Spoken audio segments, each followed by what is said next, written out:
for Christmas shopping. One day left to fill the stocking. One day left for Christmas shopping. Only got one day more. Only got one. Hi. Well, we've come to the end of our song. Only one day left for Christmas shopping. If you forgot anything, then listen carefully. Shopgear.com. The following is a presentation of the Gear Radio Network. You're listening to the Better Live Than Dead podcast on the Gear Radio Network.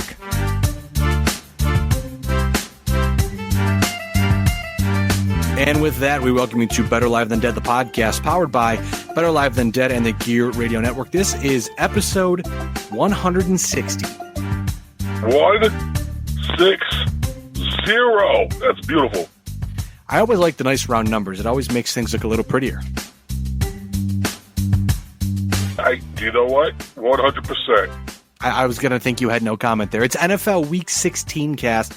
You can hear us on BetterLiveThanDead.com, Apple Podcasts, Bullhorn, Google Play Music, iHeartRadio, Pandora, Spotify, YouTube, and wherever you listen to podcasts. I am Ryan Wolfe at Wolfe BLTD, and joining me on the IndyCar Media Hotline, Mr. Perez, the man himself at MRLG Perez. Lewis, how you doing today? Hey, man, you know what? I'm actually doing pretty good.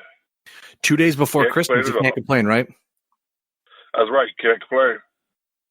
Sorry to pop open my cherry bubbly there. How are you doing?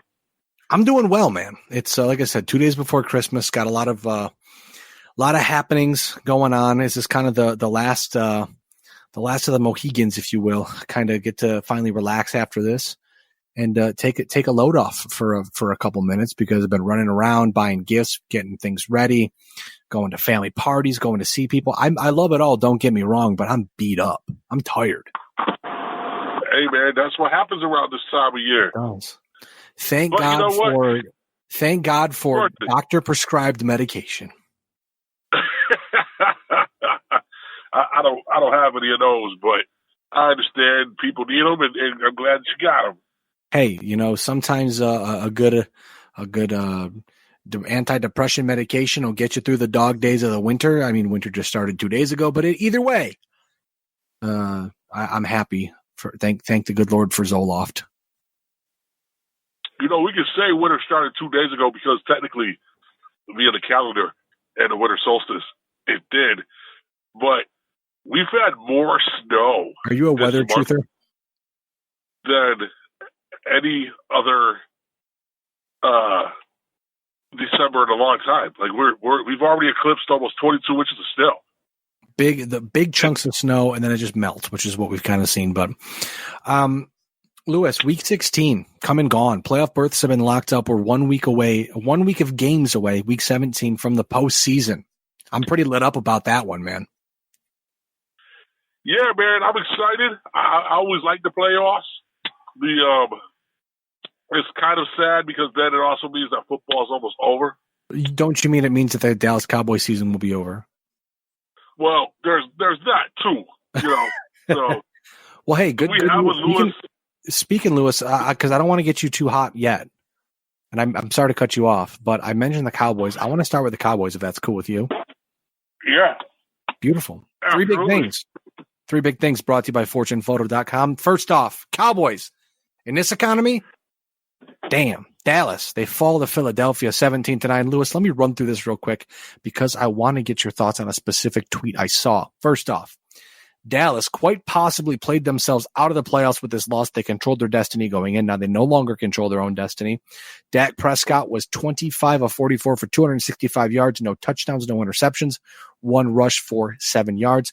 Also, Dallas running back Ezekiel Elliott, 13 carries for 47 yards with 7 receptions for 37 yards. Now, Lewis, this is what I want to get your opinion on here. Former Dallas wide receiver Dez Bryant had an interesting tweet over the weekend. First off, at CJ Vogel 3 said, quote, Jerry Jones really allowed Jason Garrett to waste the primes of Tony Romo, Dez Bryant, Sean Lee, Tyron Smith, Zach Martin, Travis Frederick, Jason Witten, DeMarcus Ware, DeMarco Murray, Dak Prescott, Ezekiel Elliott, and Amari Cooper. Dez Bryant, not shying away from making any sort of controversial statement on Twitter, quote tweeted and said, quote, "I'm keeping it all the way 100,000 right now. You knew this very early in my career. I'm sorry. I'm just stating facts. I know exactly what football is, and I know how it's supposed to be played. CJ, you kind of crushed me with this one because you spoke a fact." Now, Lewis, do you think Jerry Jones might look back on this era of Cowboys football as a big, big, big opportunity squandered with another season? The Cowboys, at best, are going to go 8-8. And I mean, it's probably time for them to blow it up and start fresh. I know they have Zeke Elliott under contract for a while. Dak Prescott to be a UFA, Amari Cooper to be a UFA, but maybe they just start fresh with a new head coach. I don't even know. What are you thinking? First off, about the Des Bryant tweet, and then just about the Cowboys in general at 7-8. No, the Des Bryant tweet is 100% factual. Jerry Jones needs to step away from running the day-to-day operations of the Dallas Cowboys because it's not getting him what he wants. He has made it very clear that he wants another Super Bowl ring before he kicks the bucket, and he's closer to the end than he is the beginning, as we all are. But the fact is, you've given this coach opportunity after opportunity to do something, and they've done nothing. Nothing. So, yeah, I think Jerry Jones will look back and be like, what was I doing? I've got a bit of a wild card for you on that one. I don't think he will, because I don't think Jerry Jones has enough pride to look back and say, yeah, I screwed up. I think, I mean, if I'm not mistaken, didn't Jason Garrett start off with 3 8-8 seasons? I mean, at that point, they did have a couple of good seasons afterwards, but at that point, you may have to think to yourself, this man is good enough to win 8 games in the National Football League, but he's not elevating the rest of the team. He doesn't know how to coach the team to an advantage. And I mean, at this point, it's painfully obvious. You know, they've got granted, there are some talented players hurt. Don't get me wrong. They've had a lot of injuries this season. Again, that happens to everybody else as well. Some more lucky than others, but it just doesn't seem like Jason Garrett is able to coach this team up, even despite the fact that Dak Prescott, injured on and off, has still played by far, I would say, his best season as a National Football League starting quarterback, and they've got nothing to show for it. No, 100%. Dak Prescott's kind of an anomaly because, he's played very well, but he hasn't played well enough to get him over that hump. So I don't know if it's a matter of him getting in his own head, if he's nursing some secret injuries, because he did not look good on Sunday, but they were still playing the Philadelphia team that they should have beat, especially if you look the week before how they played against the Rams. Yeah, it's very weird that the Cowboys played the Rams so well and then fell to the Eagles, because we've seen this season the Cowboys play bad teams good and good teams bad, but they decided to flip the script, and it's likely going to cost them. We'll talk about it in a little bit, but it's likely going to cost them a division title and a home playoff game. Absolutely. So if Jerry Jones does not look back at this era and think that it's a failure, then he needs to, that he needs to check himself. Because I don't think he'll ever give up power. I don't think he'll ever give up power, but I think he needs to bring in a new head coach who has a strong personality. Because we've seen the successful Dallas Cowboys coaches over the years, and they've never been. I don't feel like that Jason Garrett fits that mold. I mean, no, that's why he got rid of Jimmy Jones. Jones was like, I'm gonna do my thing. I think that you mean Jimmy Johnson? Yeah, Jimmy Johnson. That's what I meant. My bad. You're good. I got you. I just think that they had Romo, they blew an opportunity with that. They've got Dak Prescott. They're blowing an opportunity there. They had Romo and Des Bryant. They were one of the best 1-2 in the league, or the quarterback wide receiver duo in the league, if not the best for a while there. And they could do nothing with it. So again, I think it's a lot to do with just, they have one of the best offenses in the league, but they've won 7 games. What's the problem? And Jerry Jones didn't put enough around Tony to protect him. I mean, Tony got hurt a bunch, but there was that one game in particular he went out, and then Jerry came down to the sidelines and told Garrett to put the guy back in the game, even though he shouldn't have gone back in the game. Yeah. So. Now, I don't want to jump too far down the rabbit hole because I do want to talk about, speaking of quarterbacks who are, let's see here. I'm just reading something about, holy crap. We saw yesterday in the Cowboys game that Amari Cooper, I wasn't going to talk about this, but I just saw a tweet here. Amari Cooper was played out of the rotation and he wasn't on the field for the final 4th and 8. It says here, of Clarence Hill Jr., a beat writer at the Cowboys limited Amari Cooper's snaps in the 4th quarter against the Eagles because he wasn't playing well, per sources. They legitimately didn't think having him in on 4th and 8 would give them the best chance to win. If he is not hurt, this will be revisited in contract talks. I don't know what the Cowboys are doing, but I just don't know. I don't know. Jason Garrett needs to go. How are you not going to have Cooper in the game? Even if he's not playing well, he's a legitimate deep ball threat that most people can't cover. I honestly have no idea. I honestly do not know. I don't honestly have an answer for you there. Even if he's struggling, he gives you the best chance to win.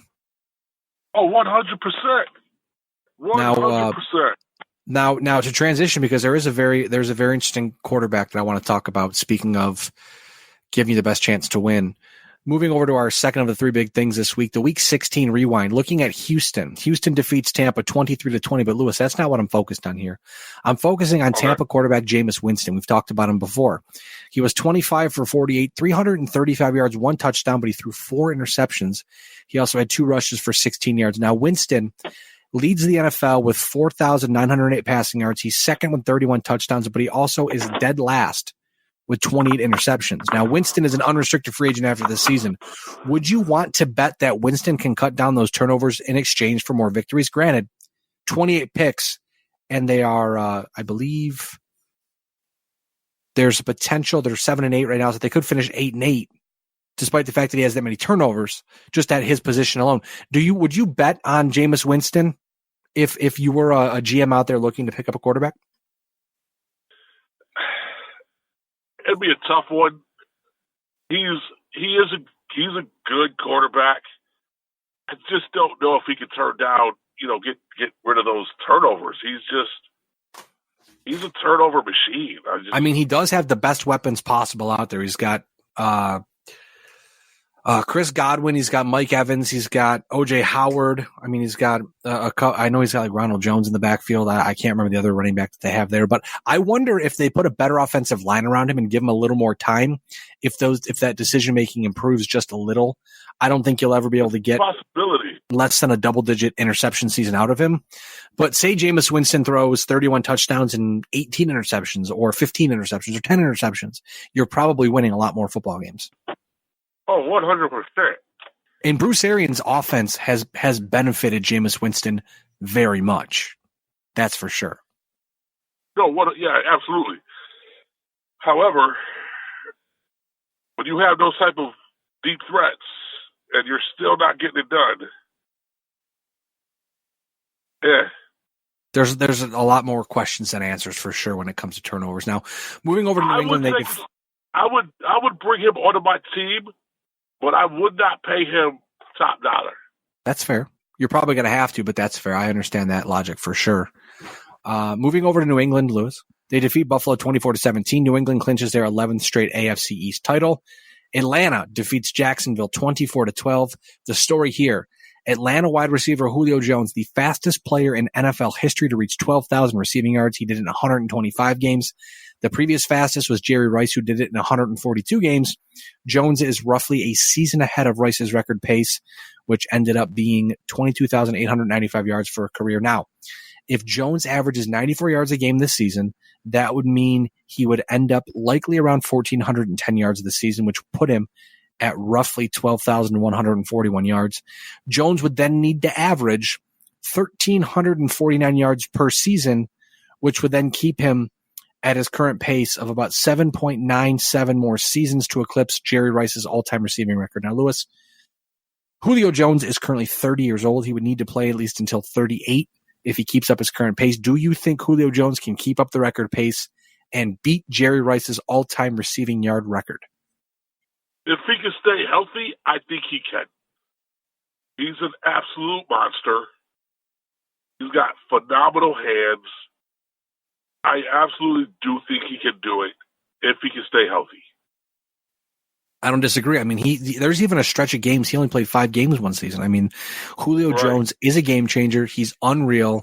I mean, I guess it all depends on who comes in after Matt Ryan. But again, that's another situation like Tampa Bay where they have a lot of good pieces in place, but only till late in the season did they start turning it on. And I don't know if it's just because they got on a streak against relatively bad teams. They've beaten a couple good teams this year. Don't get me wrong, but I just don't know what the story is in Atlanta, whether or not it's time for a change of scenery. They may save their coach's job because of how well they've played the last quarter of the season, but at one point they were like 1-7 or something like that, if I'm not mistaken. So interesting to see what's going on in Atlanta, but we'll definitely keep an eye on that if that job comes open, because again, they've got Matt Ryan, they've got Julio Jones, they've got Devonta Freeman, they've got Austin Hooper, they've got Calvin Ridley. So there's a lot of good pieces there in Atlanta for any potential head coach, let alone Dan Quinn, who has them right now, if that job comes open.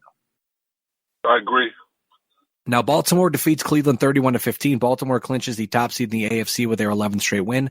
Baltimore running back Mark Ingram goes over 1,000 rushing yards for the third time in 4 seasons, but left the game with a non-contact calf injury. They say it's a calf strain. He left the stadium in a walking boot as a precautionary measure. He should be back for the playoffs. They're hoping. Figure he's got next week off because they'll rest him. He won't play. Then they'll have the 1 week bye. So he'll be back. He'll be playing 3 weeks from this past weekend.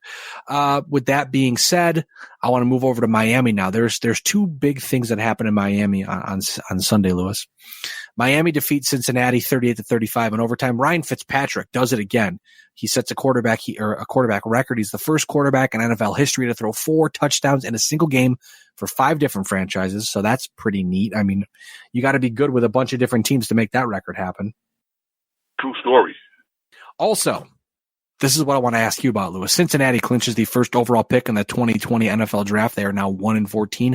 After the game, though, Cincinnati quarterback Andy Dalton had harsh words for fans. He says, quote, "Those type of fans, they aren't true fans," he told ESPN, or said via ESPN's Ben Baby, quote, "If you're a fan of the team, you want them to win. You want them to be successful. Every time you're out there, you want them to win, or you want to win." So, do you agree with Andy Dalton's sentiment that Bengals fans who are celebrating a very lost season, they get the first overall draft pick, likely to draft LSU quarterback Joe Burrow, Ohio native Joe Burrow? Do you agree with Dalton's sentiment that those type of fans that cheer a bad team for losing aren't true fans? No, I don't. I don't at all. Football fans are rabid fans, and if you get the first pick overall, your fans are going to be happy. You want to know why, Andy? Because that means they're probably going to draft your replacement. And as good as you've been for the Cincinnati Bengals before, you've been abysmal this year. So they're happy that you're probably going to be gone soon. So no, I think they are completely within their right as fans to cheer what they want to cheer. And also, I would be really curious to see how Fitzy would do with the current offense that the Bills run. Interesting. I still think Josh Allen is more effective because, again, it's like that Jameis Winston thing. You may do good, but you also do bad. Oh no, I think he'll be more effective in the long run. Absolutely. I like the kid. I think the Buffalo Bills over the next couple of seasons have a chance to be Super Bowl contenders. I just don't think it's this year. I think it's Baltimore's year. But I think so too. I still would like to see what Ryan Fitzpatrick can do with the current weapons you guys have. I just want to see Ryan Fitzpatrick continue somewhere else next year. He's a lot of fun to watch. He is a lot of fun to watch. Now moving over to Washington, the Giants defeat Washington 41-35 in overtime, likely giving Washington the opportunity to draft Chase Young, I believe that's his name, out of Ohio State. New York Giants quarterback Daniel Jones, a career day, 28 for 42. Excuse me. Sorry about that. 28 for 42, 352 yards and 5 touchdowns with 3 rushes for 12 yards. Also, Giants running back Saquon Barkley destroyed my fantasy football championship hopes. 22 carries, 189 yards with a touchdown and 4 receptions for 90 yards and 1 touchdown. One hell of a day for Saquon Barkley. That was a good day. Yeah, Brayton had Saquon Barkley, and Brayton is now the Wolfe and Football League champion. It's all good. Congratulations. I almost won 2 years in a row, which I've never done before, so that was pretty cool, but whatever. Hey, John won the one that I've been in with him this season. Yeah, congratulations to John and finally doing the damn thing. Yeah, the funny part about that is, no offense to John, is that a whole bunch of us didn't even really play this year. It was kind of a retooling year. Like, I logged in once. That's okay. That's all good. Yeah. But good for John. So now I'm looking at Twitter right now, just checking to see if there's any news. Sorry. Other NFL news, the third of the 3 big things. I can smell my dinner being finished up, so I got to hurry through this. Arizona, after a 4-sack afternoon against Seattle, linebacker Chandler Jones is 4 sacks away from breaking Michael Strahan's record of 22.5 sacks. Chandler Jones has 19 sacks on the season. Houston wide receiver Will Fuller to miss Week 17 and possibly more with a groin injury. Sources say the injury is said to be a 3-week injury. Also, Seattle running back C.J. Prosise, broken arm, and Chris Carson, fractured hip. Both left Sunday's loss against Arizona, likely to miss the rest of the season. Lewis, the big news here, a Marshawn Lynch reunion. Quote, I don't think it can be ruled out, per Seahawks beat writer Bob Condata. That was this morning. It's picked up steam. Apparently, Lynch is going to the facility. He's going to have a physical, and there's a potential we see Marshawn Lynch in Week 17 on Sunday Night Football against the San Francisco 49ers. That would be awesome. The NFL is better off with beast mode in the lineup. I 100% agree with you. Now, looking ahead to the playoff picture in the AFC, we've got 1 through 6. Baltimore, New England, Kansas City, Houston, and Buffalo all have clinched a playoff berth. Tennessee right now is the 6th seed. We'll talk about those clinching scenarios in just a moment. In the NFC, since this is before Monday Night Football, if Green Bay wins, you'll have San Francisco, Green Bay, New Orleans, Philadelphia, Seattle, and Minnesota. If Minnesota wins, it will go San Francisco, New Orleans, Green Bay, Philadelphia, Seattle, and Minnesota. So it really looks like that NFC has already determined the teams in the playoffs. Just a matter of who is going to finish where and get what bye and play who where. We'll figure that out. But the Week 17 playoff clinching scenarios, the final week of the season, Lewis. Tennessee can clinch the second wild card spot with a win over Houston or losses by both Pittsburgh and Indianapolis. Pittsburgh needs to defeat Baltimore and needs Tennessee to lose to Houston. Pitt can also clinch if Tennessee loses, Indianapolis loses, and one of Chicago, Detroit, the Chargers, or the Patriots lose. Here's my favorite. Go ahead. On Week 16, Oakland needed a bevy of things to go right to stay alive in the race. All of those things went true. All of those things went good, were true, whatever you want to say. It worked out for Oakland. They're still in the hunt going into Week 17. Who'd have thunk it, right? They need to defeat Denver and then need Baltimore, Houston, and Indianapolis to win. That seems okay. I mean, Baltimore said that they're gonna sit everybody. So Robert Griffin III and Gus Edwards and Justice Hill will play on the offense. Oakland also needs a win by either Chicago, Detroit, Kansas City, or New England. Very doable for the Oakland Raiders to sneak their way into the playoffs. Very, very. Wouldn't that be kind of wild too? See what happens. But with Baltimore sitting everybody, there's a good chance they may not win. Yeah, but with Robert Griffin III, he always seems to ball out whenever he's on the field. Now, I'm really interested to see what Robert Griffin III can do Week 17 against the Steelers. Especially because you don't want to be, it's your rival, man. You don't want to let them in the playoffs. I mean, you don't want to get Lamar Jackson hurt. You saw what happened in Cleveland last week with Mark Ingram messing up his calf muscle. But you don't want Lamar Jackson to get hurt, so put Robert Griffin in. And I think Robert Griffin is still serviceable enough, if not better, to help that team beat the Steelers and keep them out of the playoffs. I agree. Because nothing's worse than letting them get in and then having to play them in the playoffs or something like that. You don't want to have that potential happen. But right now, looking at the playoff picture, the wild card in the AFC would be Let's see. Tennessee at Kansas City, Buffalo at Houston, Minnesota at New Orleans, or Minnesota at Green Bay, and Philadelphia, Seattle looks to be almost a lock at this point. So either way, looks like we're going to have a bunch of good playoff games coming up here in a couple weeks. Yeah, well, you forgot the last part about Week 17.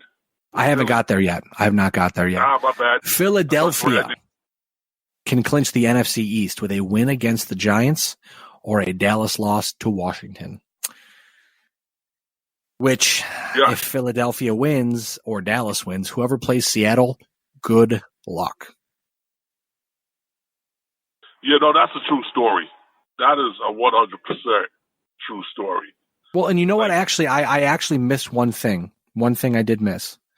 If I'm not mistaken, let me double check. Because on Sunday Night Football, we have the 49ers and Seahawks playing each other. So that'll be a really good game to end the regular season, kind of with a big old bang. Now, the thing about that game, the winner wins the NFC West and gets a first round bye. The loser has to go to Philadelphia or has to go to Dallas. So let me go to Week 17 really quick. If the Seahawks win, the Seahawks. So if the Seahawks win, they will move up.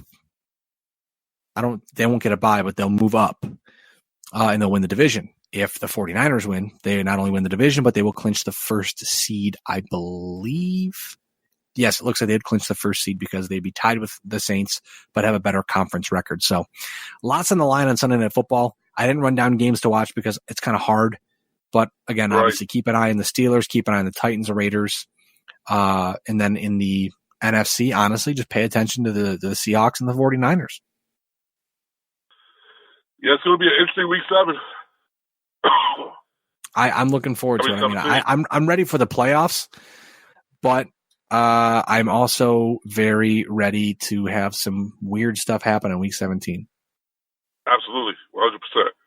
So, with that being said, Lewis, I'm going to go eat dinner because it smells really good. What are you guys having? My wife made pork chops. She air fried pork chops that are in breadcrumbs and then made some potatoes. Sounds delicious. Talking about is making my mouth water, so I apologize if you could hear that on the podcast. But with that being said, I am Ryan Wolfe at Wolfe BLTD on Twitter. Lewis is at MRLG Perez. Lewis, I appreciate you joining me tonight. Absolutely.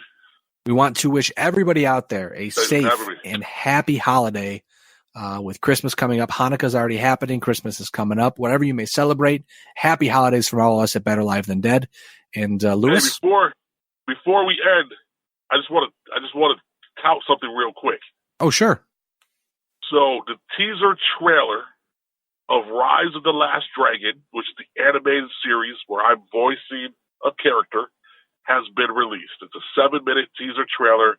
They introduced my character. Everyone go to YouTube or Google it on Google or go to my Facebook profile or my Instagram profile. I have a link there. Check out the 7-minute teaser trailer. Check out my character. It's pretty damn cool. And the one thing you forgot, Lewis, on all platforms, Lewis is at MRLG Perez. That's right. 100%. But my character is Dio Sol. I'm like in the middle of the teaser trailer. Go check it out. It's called Rise of the Last Dragon, 7-minute teaser trailer. Check it out. Hear Mr. Perez, Luis Perez, make his movie debut. That's right. If you made any other movies in your life, I don't want to hear about it because they're probably movies we can't talk about on the podcast. That's a true story. With that being said, we are Better Live Than Dead. You're not. We will catch you sometime very soon. Thanks again for tuning in, everybody. We'll catch you sometime very soon. The preceding presentation has been brought to you by the Gear Network.